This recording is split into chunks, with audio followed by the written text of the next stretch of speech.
বিষয়টা হলো যে অনেকেই মনে করে, অনেকেই বলে যে ছোট্টবেলায় আমার নাম রাজু থাকায় নাকি আমি মুসলিম হয়েছি। এই কথাটা কতটুকু সত্য বা মিথ্যা অবশ্যই আপনারা কমেন্টে বলে যাবেন ইনশাআল্লাহ। আসসালামু আলাইকুম প্রিয় মুসলিম ভাই ও বোনেরা, আপনারা সবাই কেমন আছেন? আল্লাহর রহমতে আমি অনেক ভালো আছি, আলহামদুলিল্লাহ। আপনাদের সামনে ছোট্ট একটা বিষয় আমি শেয়ার করতে চাচ্ছি ইনশাআল্লাহ। ওমা তৌফিক ইল্লা বিল্লাহ। বিষয়টা হলো যে অনেকেই মনে করে, অনেকেই বলে যে ছোট্টবেলায় আমার নাম রাজু থাকায় নাকি আমি মুসলিম হয়েছি। এই কথাটা কতটুকু সত্য বা মিথ্যা অবশ্যই আপনারা কমেন্টে বলে যাবেন ইনশাআল্লাহ। যাই হোক, এখন আমার কথা বলি। কথাটা হলো যে মাইয়াহদিহিল্লাহু ফালা মুদিল্লা লাহু ওয়া মাইয়ুদ্লিলহু ফালা হাদিয়া লাহু।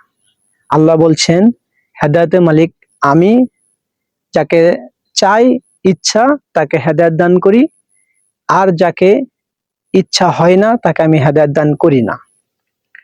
তো আমার কথা হলো যে আমার পিছনে সব আল্লাহর রহমত এবং আল্লাহর হেদায়েতের মাধ্যমে আমি এসেছি ইসলামে ইনশাআল্লাহ।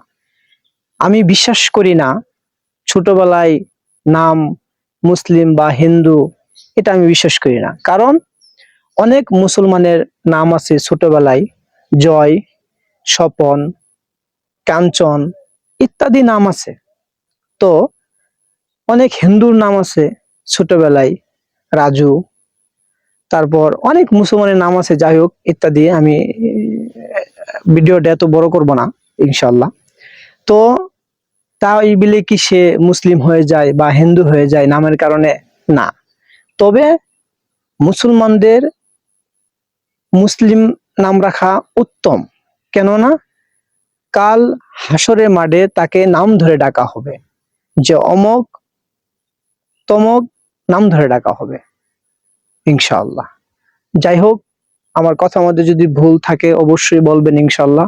আমি শুদ্ধ করার জন্য ইনশাআল্লাহ চেষ্টা করবো ইনশাআল্লাহ। এই বলে আমার সংক্ষিপ্ত বক্তব্য শেষ করছি। আসসালামু আলাইকুম।